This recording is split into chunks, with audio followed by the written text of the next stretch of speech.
What's going on, creators? Yeah, I just want to get on here and bring everybody back to now. Appreciate y'all being here and vibing with me for a bit.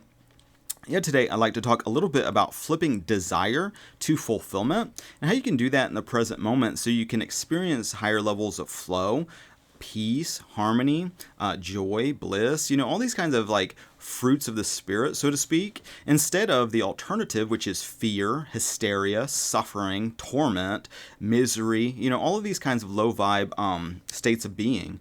And so when it comes to any type of desiring, you can look at it through a different lens. Look at it through a lens of like, okay, this is showing me something my soul wants to experience but feels like it's lacking, and therefore whenever I'm experiencing some of these types of desirings, to look at it as an opportunity in the present moment to really incorporate that into the new creation that you're building and demonstrating.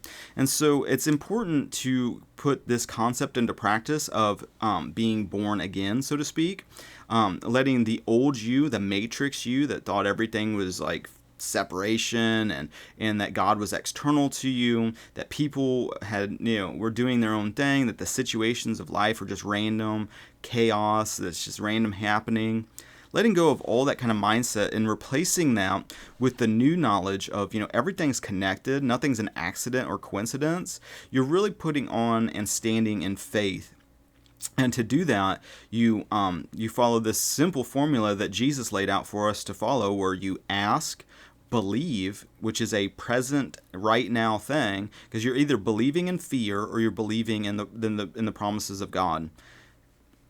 It was one or the other. It's not a little bit in between. And then you receive. And so part of like believing is spending the present moment in fulfillment. And any time that you're experiencing lack in any type of form, you can equate that to fear on some level, or a mindset that needs shifted, an identity that needs evolved. Because part of the new creation that you are is really building this ideal self. It's like you see where you start right out of the matrix. You're just in fear, and this is coming from my own personal experience. I've spent a lot of time just getting fucking arrested, alcohol issues, drama, all these kinds of bullshit, going to jail, being broke, all these fucking things. It was just like a shit show, where you start to look at your own self and go, what, this is not who God created me to be. Who God created me to be is, fill in the blank. You're building that ideal, respectable person that you're like putting on a pedestal. And like as Wes Watson would say, I just kind of discovered his channel. I find his story pretty inspiring. But he talks about building this ideal version of yourself and giving it to the world. And that's what we're doing in the present moment. We're demonstrating our faith for others, and we're either demonstrating our faith in fear and evil, or we're demonstrating our faith in love and the goodness of God. And so when it comes to any of these types of things, where you're feeling fear or lack or these kinds of desirings that are not in alignment with heaven, well, that's when you start to put it on now and embody it. So much of the desiring and trying to go from like scarcity to abundance, for example, or just like having no money to having abundant supply of money, is in like, why do you want that? What does that end do for your internal state? Does it make you feel free? Does it make you feel powerful? Does it make you feel, fill in the blank? Whatever the external demonstration that you're trying to achieve, part of fulfillment is putting on that essence in consciousness now. So it's like you don't feel abundant after you get like $20,000 or fill in the blank. You feel abundant now because you know that that's going to reflect into the mirror of consciousness through a demonstration. Yeah, and this is something that you start to put into practice more and more so, working with this, this inner and outer mirror, where it's like it starts off small, and a lot of times it starts with manifesting what you don't want, and you see how your consciousness is impressing the field of awareness, which is planting that seed. And then you reap that, and then you like deal with that correspondence of what you don't want over and over again.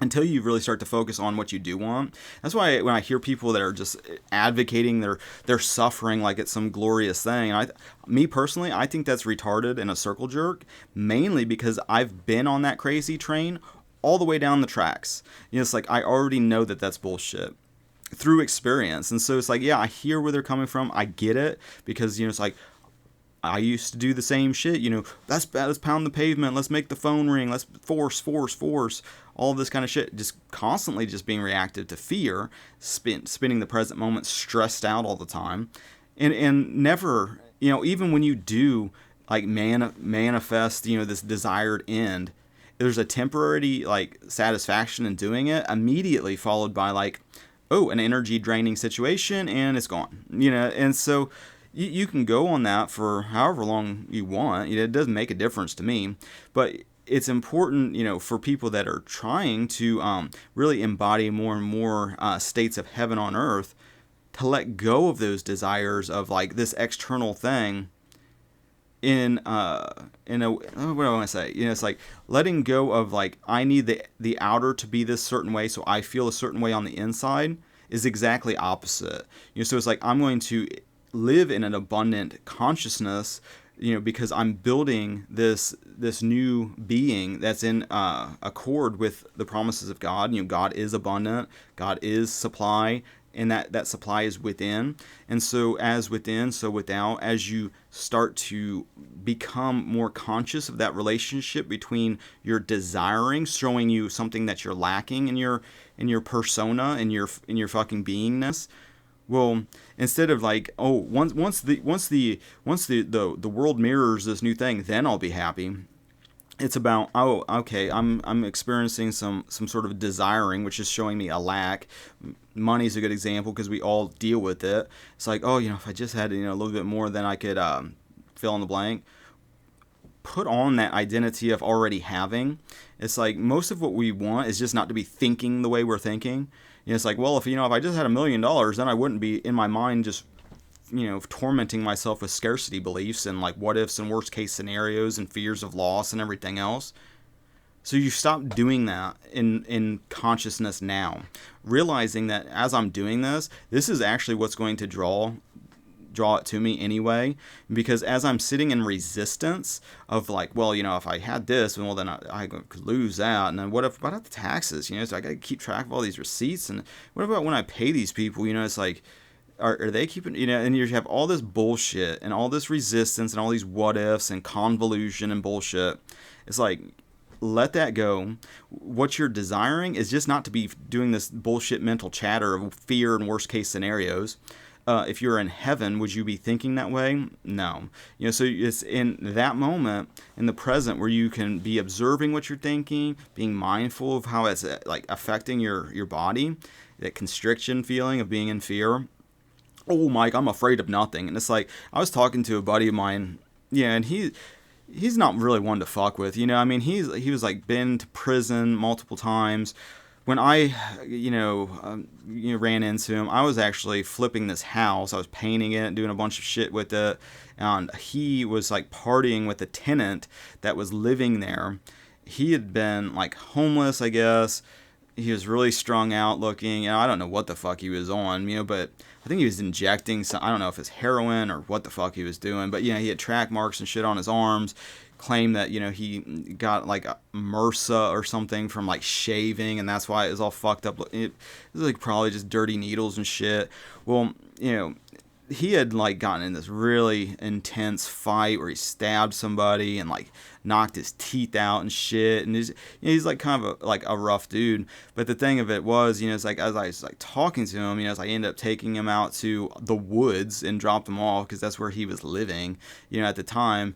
So long story short, he not really afraid of like this and that, and like when I said something to him about like living in fear, he got confrontational about, I ain't afraid of nothing, motherfucker. It's like, well, yeah, okay, but what if I said the police are on the corner? He would start trembling with fear at the mention of the police. It's like, that's the shit I'm talking about. That kind of not I'm afraid of being a bitch to this other person, which sometimes gets sometimes people hear fear and that's what they think. Oh, I'm not a bitch. I'm not afraid of anybody. It's like, okay, but you are afraid of the concept of police.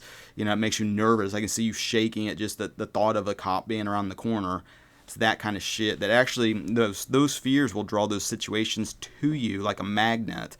And so the more that you're able to flip those things as they happen and stand in faith in the present moment and not in fear, that's what I'm talking about. It's about changing that inner conversation. I get it too in starting like a big job. It's like I'm flipping multiple properties at the moment, and just like you walk inside of it, and it's just like, oh, okay, there's just so much shit going on.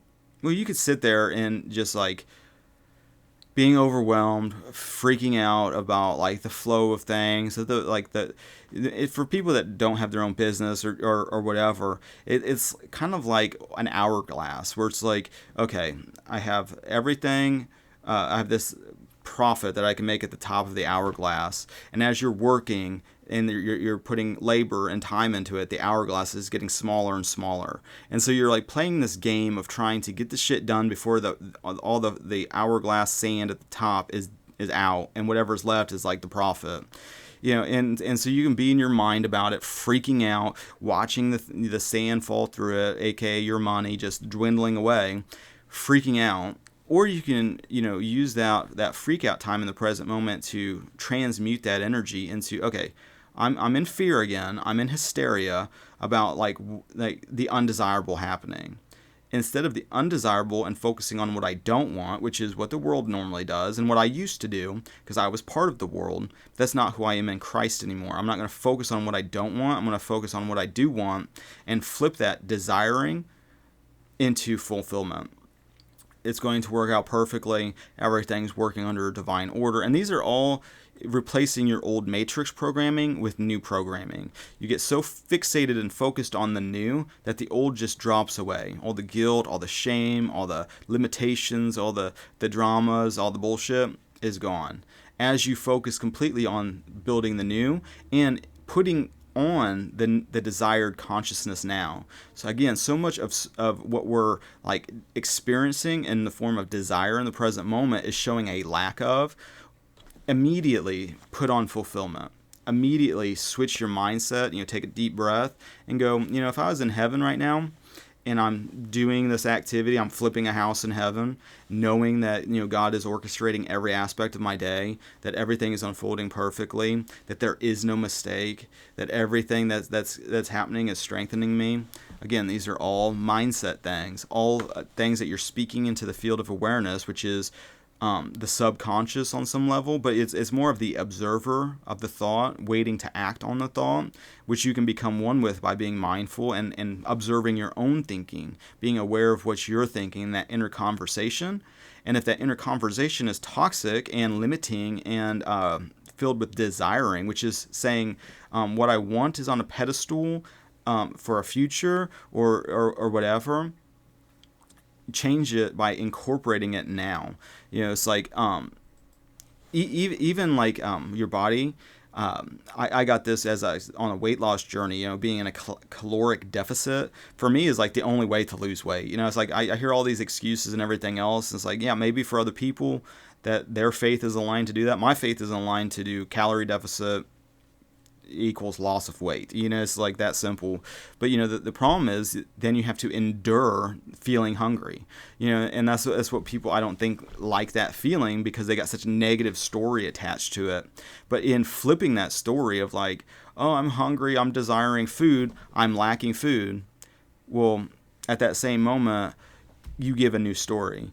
Oh, this is what weight loss feels like. I'm getting more into my ideal body. I'm getting more, every time I feel this sensation of hunger, I'm actually losing weight.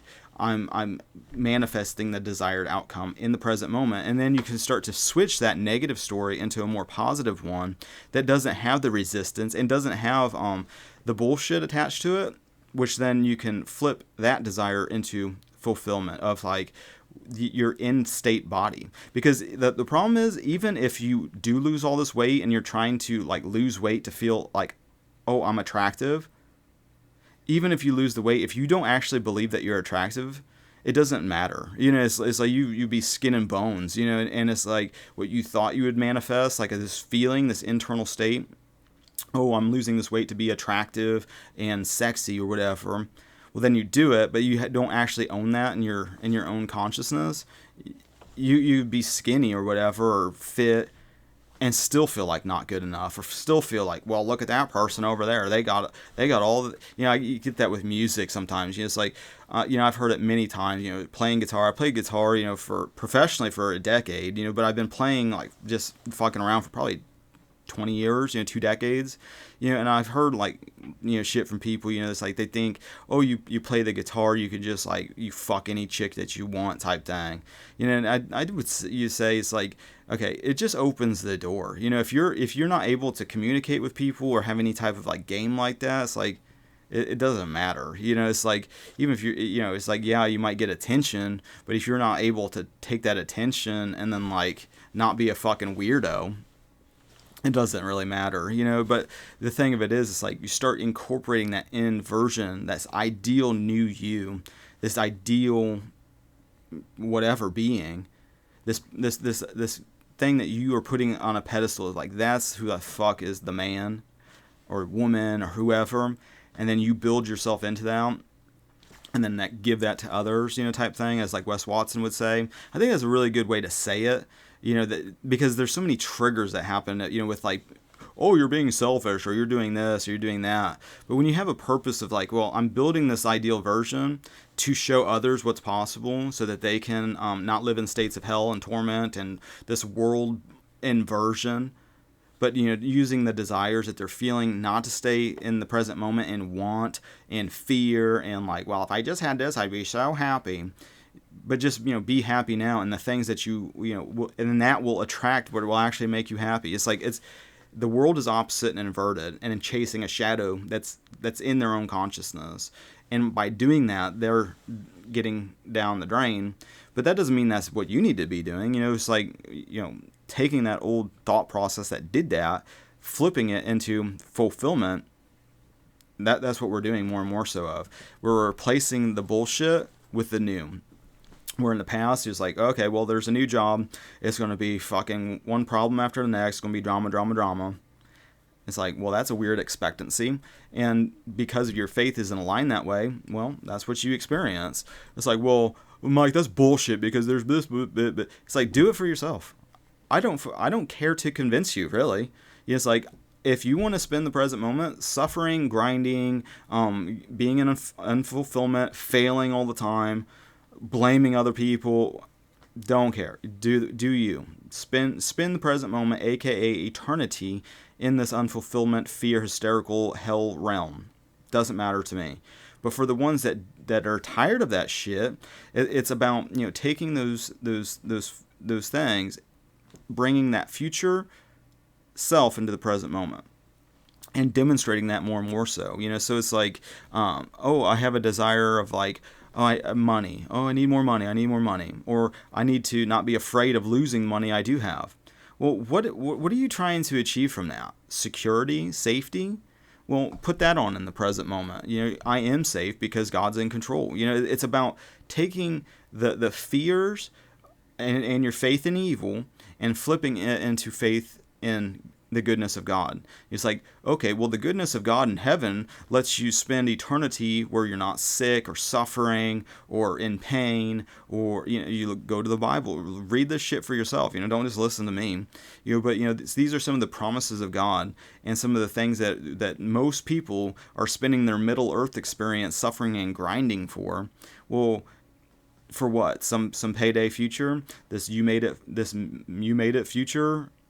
Oh, once you're dead, and what is death? It's like, is it something that this long drawn out thing, or is like at the moment of death, is it like blinking your eye? I used to think it was like some long drawn out thing, but the more I kind of face that fear in the present moment, it's like the only difference would be from being conscious and aware now. It would happen in a blink of an eye, and so this. And in that blink of an eye, what then all of a sudden God is going to have a relationship with you? when God is in the eternal now. So it's like taking a lot of that programming of unfulfillment and hell and expecting the worst to happen based on a lot of the illusions of separation.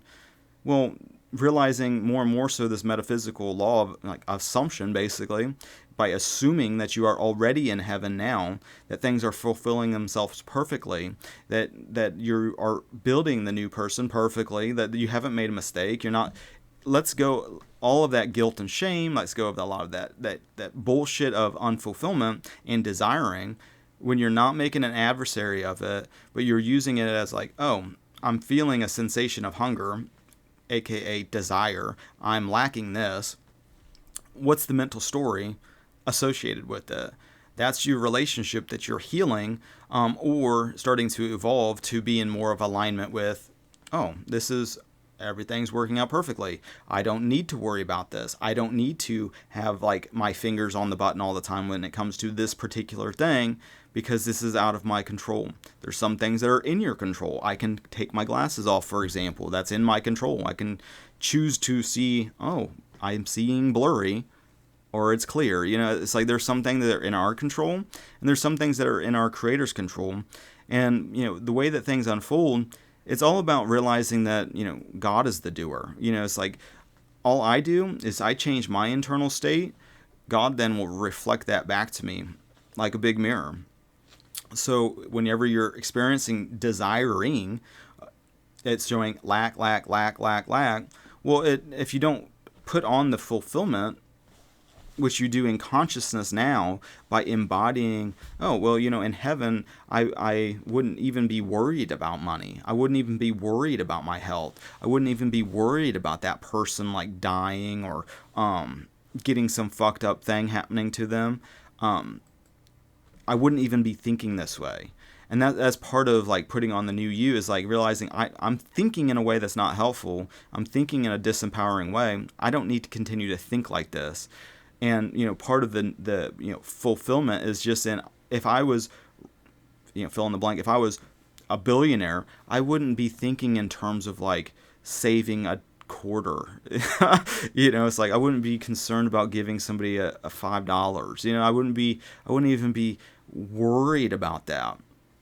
Well, that's part of flipping the desire to fulfillment. It's like if you were totally in the end state, would you even be thinking this way? For example, your body, it's like, would you even be checking on these like pains and like, well, I need to change my whole thing for this ailment to heal or whatever. It's like if you were living in the end, you wouldn't even be conscious of there being a problem. You wouldn't even be thinking like that. And so that's how you start to flip the desire to fulfillment, is like in realizing I wouldn't even be thinking like this. I'm just going to let this shit go because this is not serving. This is not empowering. What would I be thinking instead? Well, thank God, that's over with. Something that simple. It's all about what you're speaking to the field of awareness within yourself, which will reflect in the situations of your life, because there is no separation between your inner words and the life that you're experiencing. That's the conversation you're having with our Creator, is the inner conversation. God is listening to your thoughts and acting on them. You can test that for yourself. I encourage you to, because you're already doing this. Some people are doing it like shit and experiencing exactly what they don't want, more and more fear, separation, and hysteria, while others are like, oh, I'm going to test this for myself and see if it's true.